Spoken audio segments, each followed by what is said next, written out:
Shalom and welcome to this week's edition of the Rabbi's Ramblings. Hope you had a fantastic week.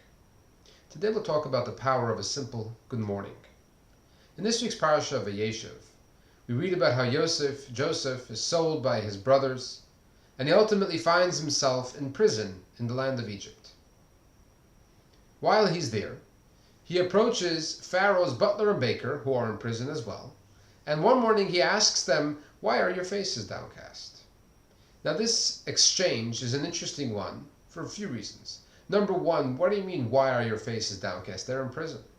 Also, Yosef went from being the favorite son of Jacob to now being a prisoner in Egypt after being sold into slavery by his brothers. How is it that he can even notice that someone else is having a bad day?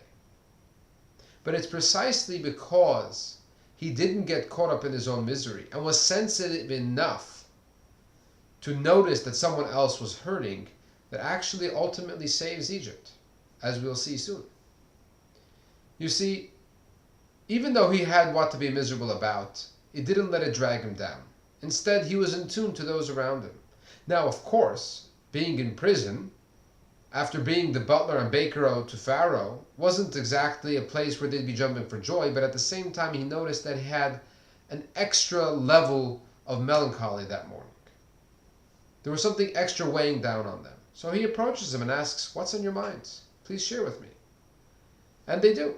They tell him of the dreams that they've had. Yosef interprets the dream, and the interpretation is correct.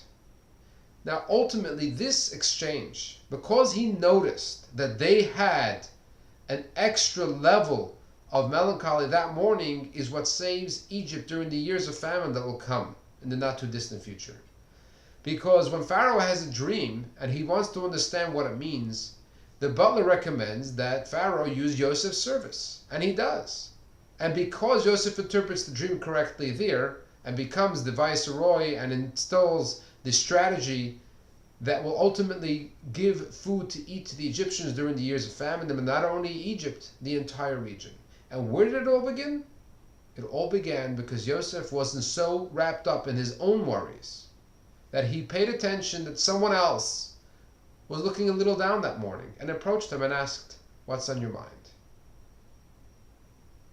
Remember, you matter, so make a difference. Shabbat Shalom.